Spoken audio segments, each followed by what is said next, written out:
Hello YouTube, Brent Peter here with you, coming to you from the Philippines. Sitting here poolside, just chilling. Got evicted from my room a while ago. It's cleaning day, so they're giving her a quick scrub, and I decided I'd come chill by the pool, make this quick little video, talk to y'all about some tips that if y'all are coming to the Philippines, some things you can be doing right now to make your travels a whole lot easier for when you get here. Depending on how long you're going to stay here, if you're planning on staying permanently or for an extended amount of time, I suggest you go ahead and start downgrading.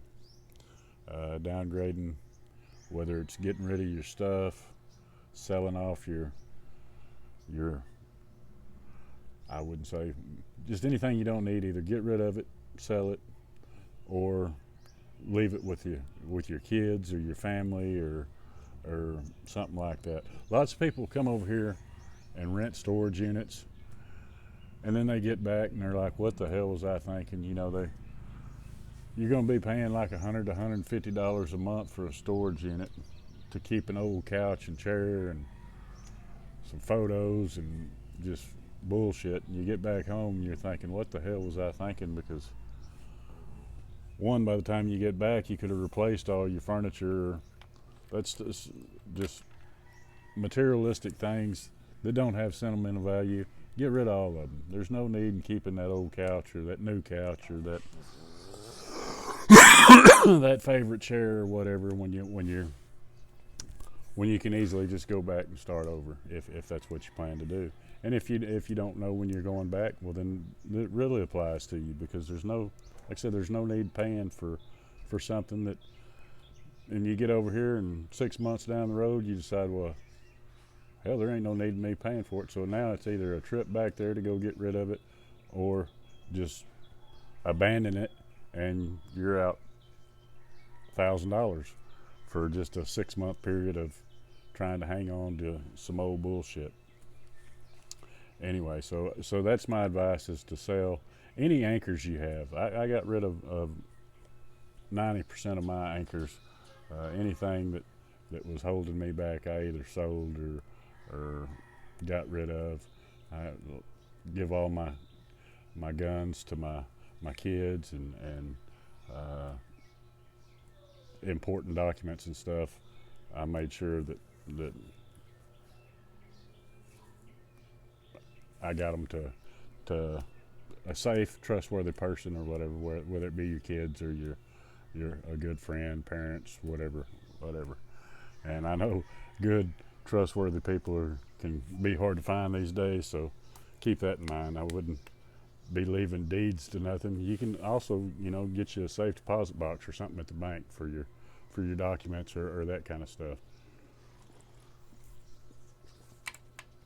I would also, if I was you, I would put in for either the Charles Schwab account, which is just an account that you can transfer money from your bank to it, and they'll issue you an ATM card.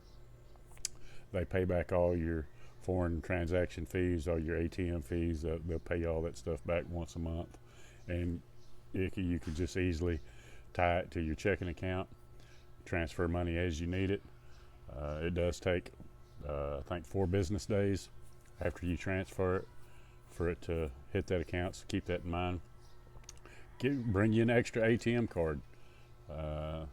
Very important. And even better would be opening in a different account. Just have a standby account. That way you can change money over. I run into a deal where I had one of my accounts hacked, and while they was doing their bullshit, I happened to catch it on a weekend.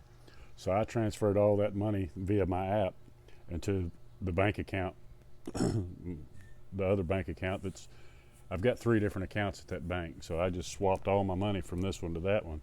That way I couldn't report it until Monday. So I went ahead and hurried up and canceled my card, swapped my money to the different account. That way the bank's more likely to knock off them fees if there's no money in it. It may say, Okay, well, you had $0, they hit you for 500, so now you're negative 500. They're more likely to wipe that 500 off, say, no, he was insufficient funds, we're not covering that, instead of hitting that and then taking however long it does for a bank to reimburse your money. So I would highly suggest that. I would highly suggest making sure that you've got plenty of time left on your ATM cards. If you need to, go ahead and have the bank issue you new cards with expiration dates as far in advance as you can. You don't want to get over here and a month later realize, hey, my ATM card's fixing to expire. That can be a nightmare too. Just different ways to back yourself up. So be smart about it. There's also a card called the Wise card, and it kind of works similar to the Charles Schwab account, except they don't pay your transaction fees at say your ATMs, but what they will do is you can swap money from your bank account, put it into your Wise account, and it will put it into the currency of whatever country you're in. So lots of ATMs, if you're not careful, they give you the option, but sometimes you hit the you're just used to hitting American, so it'll give you a conversion rate that really winds up screwing you. This Wise card will go ahead and convert the money into, say, pesos, so you won't be hit with that charge, and you won't have to really be paying attention. What else we got here? Extra ATM card, yeah, expiration dates. Phone. You want to make sure that you can get, like, keep your old number. There's several ways to do it. There's Magic Jack. There's all these different options you can pay, and I've heard people paying twice as much for the same service. So you want to do your homework about this stuff, or you can keep your cell phone.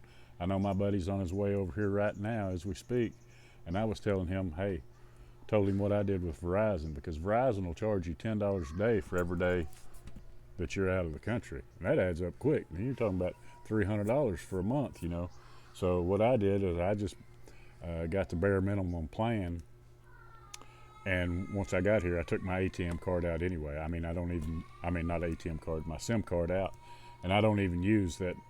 I've got a Philippines SIM card in it, so I just use the Philippines companies over here, because Verizon's so chicken shit when it comes to that. They want to hit you for $10 a day, and I wasn't having that. So what I did was I got the bare minimum package, pay like $30 a month.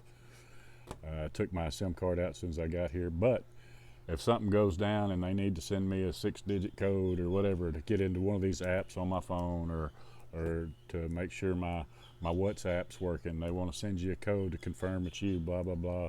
I can pop that SIM card in. Yeah, it'll probably charge me $10 for the day. Get my numbers, take it back out. Another thing you can do, if you do use like a prepaid service, you can buy one of those cards at like the dollar store or Walmart or whatever. Just buy you a card. Have you $100 on that card just in case you ever need that phone plan or whatever. And because phone plans are kind of really hit or miss over here. I know last time I was over here, I had Verizon, and it's automatically, it's pay as you go, but it automatically takes the money out of my account every month. And I had the biggest package you could get or whatever. And well, I didn't know it, but when I come over here, the credit card that paid that bill happened to expire while I was gone. So it cut that off. It cut my phone cut off, and I tried to get on my Verizon and pay it, and I couldn't pay it until I got back to the States. And so, but if I would have had one of those, cards that you load that's strictly for Verizon, you just type in the number off the back, and I would have been good to go. But I didn't do that. So and like I say, there's several different ways you could go about that. I like I say, my buddy, he's on his way. He's got T-Mobile. He called and asked him, what his coverage was. It sounds like he's going to be fine. T-Mobile is accepted over here, It sounded like he can just come over here and use his cell phone like normal, so he don't have to put up with none of that. So, matter of fact, when he called, the girl he talked to happened to be in Cebu or Mindanao, somewhere in Mindanao, one of them call centers, and so it worked out good for him. But I didn't have T-Mobile; I had Verizon, so I just cut mine down to the minimum. That way, I'm still dealing with Verizon, and I still have the option to, I'm paying $30 a month, which is on the high end. I realize that. I know you can get just a phone number, a U.S. phone number, and have it hooked to your computer for $5 or $10 a month. But I wanted to keep mine the way it was, so I just went that route. You want to notify all your credit cards in your bank where you'll be going. If there's a chance that you'll be going to another country, even though you don't really know for sure, unless you plan on getting a hold of your bank or whatever later and telling them, hey, I may go to Thailand for a couple of weeks or whatever. I give my bank a list of countries that I could possibly go to and ones that I was definitely going to, and so I don't have to worry about that. Last time I named about 3 countries, and I wound up going to I think it was Thailand I went to last time, but I hadn't told the bank. I told them I was going to Japan and the Philippines, and them was covered. And I went to Thailand, and as soon as I tried to use my ATM card, I think it let me get some cash, or it may not have. It probably didn't. But anyway, I had to get on Messenger, and I'm from a small town, so everybody knows everybody. And I got a hold of my son and told him, hey, go tell them to turn my card back on or whatever, and so I was able to handle it that way. But that's what the deal was is they didn't know that I was going to that country, so they was hooking me up and protecting me and didn't let it go through. And when that happened, they went ahead and froze that card. But like I said, I brought a backup with me, so I just told them to just keep it the way it is, and I used my other card instead after my son told him, yeah, that's him trying to get his money, so please turn it back on, or let it go through. So we added that, wasn't no problem. But notify your bank, notify your credit cards. A bunch of credit cards, you can do it through the app. You can and a bunch of them don't even require it anymore. So, but I would dang sure make sure that it's not required, or if it is required, I'd go ahead and call them anyway. Let them know. I would your vehicles back home. If you don't sell your vehicles, most insurance companies, I've got a car and a pickup that I have to keep insurance on. So what I did, they offer I've got USAA. They offer a storage plan, so you can put it in storage and you pay about a third of what you'd be paying. You still got full coverage and all that, but you're just not allowed to drive the car for at least 30 days. And once you decide that you do want to drive it again, you've got to give them 24 hours notice. But that'll like I say, that'll take your car insurance bill to a third of what you're giving now. And it don't matter. It says storage, but that don't mean it's in a storage. It can be in your driveway. It could be at the airport. It could be anywhere. As long as they've got the address and as long as it's not being driven, you're good to go.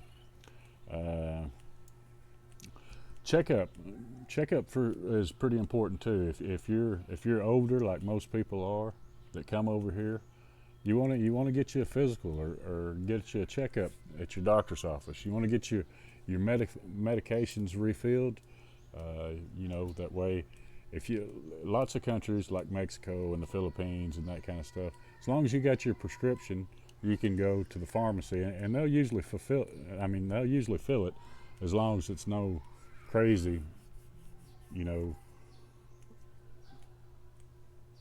drug that, I'm sure there's drugs on there that they won't do, and pain medicines and that stuff may not be allowed to do that. But at least have your prescriptions and have them in the correct bottles, so when you go through the airport.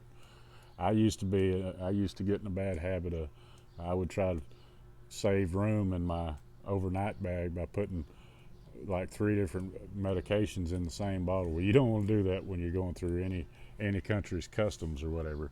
It, you don't really want to do it just going a few hours to a different city in the United States. I think if the cops caught you with pills in an unmarked bottle or several different pills in the right bottle, that they would still, probably frown upon that. So keep your medications in the correct containers. I know it pisses me off because they give you a bottle this big with 20 little baby pills in it, and you're like, shit, you could, it's just total waste of space or whatever. So keep that in consideration. Your medications, you want them to be up to date and then the correct the correct containers. When you get over here, I wouldn't book when you're planning on coming. I wouldn't book for over a week at your first destination, or if you're planning on being here a month and you think, well, I'll get me an Airbnb. I would just book. Me personally, I'd book 2 or 3 days and call it good. There's plenty of motels here. There's plenty of Airbnbs, but you don't want to get over here and realize that you're in a shit neighborhood or in a shit place where construction's going on, or there's just several different variables that could wind up making your stay not as pleasant as it could be. And construction noise and roosters crowing and or just being out in the middle of nowhere, not being next to a store. If I was you, I would try to get close to the city center. That way you don't have to have transportation. You can step outside, wave a track down, you're good to go. You're close to anything if you don't even want to do that. If you just want to walk, you're close to the markets, you're close to the 7-Elevens, you're close to, get a place. You can be a mile out, and that just turn your whole stay miserable because now you need transportation, or you need to ride a scooter, or you need keep that in mind. If you don't want your own transportation, I would definitely try to stay as close to the city center as possible.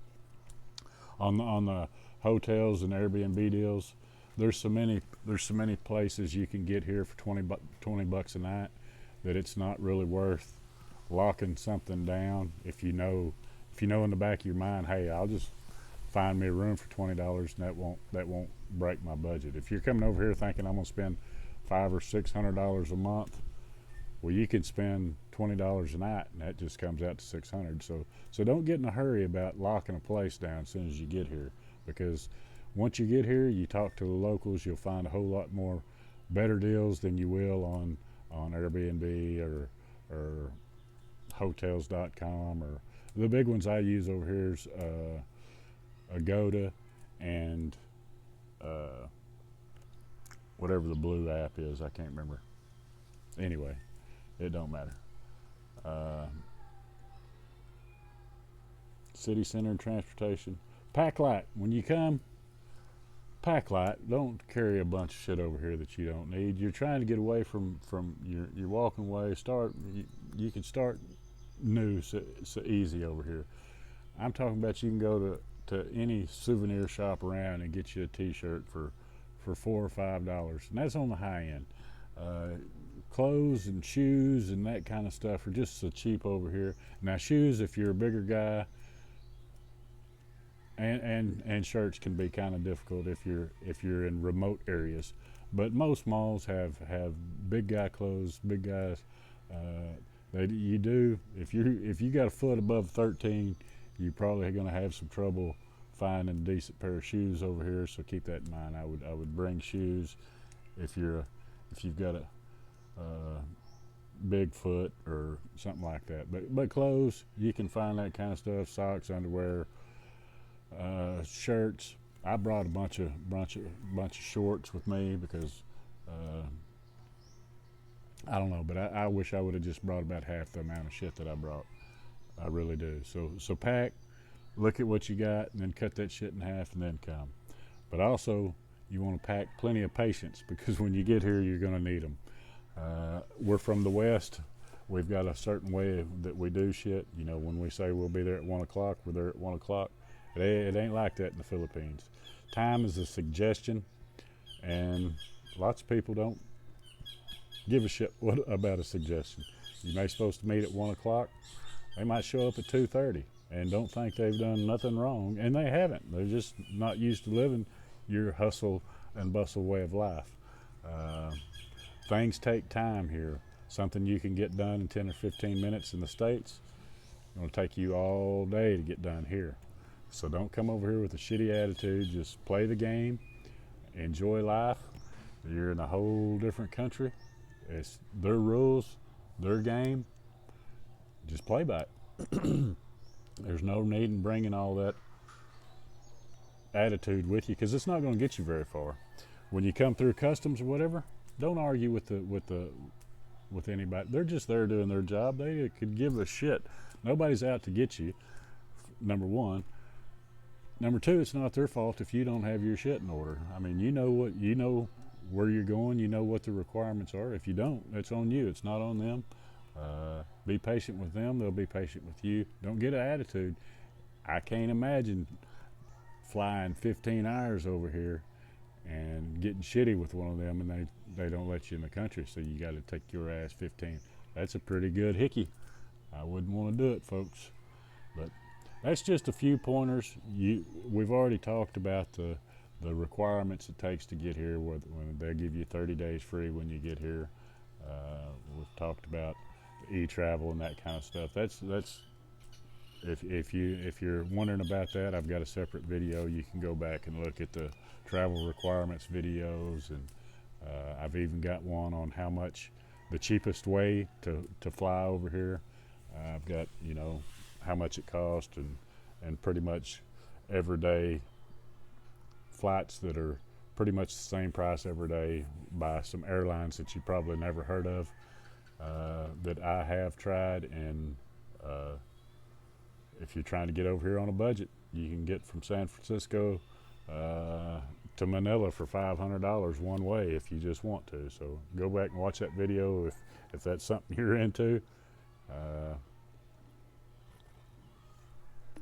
Like I say, just sitting here chilling by the pool today, getting my room rearranged or re-scrubbed, getting some new sheets and stuff on. So I figured I'd make this quick little video. Hopefully I helped a bunch of y'all.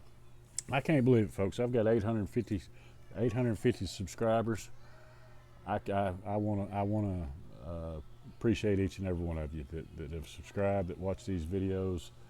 I remember wasn't long ago I couldn't get 50 people to watch a video. Now these last 4, I think, have got over 1,000 apiece within about 24-hour period. So I appreciate each and every one of you. I hope this information's been somewhat helpful. I know that just sitting here listening to a talking head's not exactly what everybody's after, but I appreciate each and every one of you. Thank you for subscribing. And until next time, this is Brent's Tripping. Peace.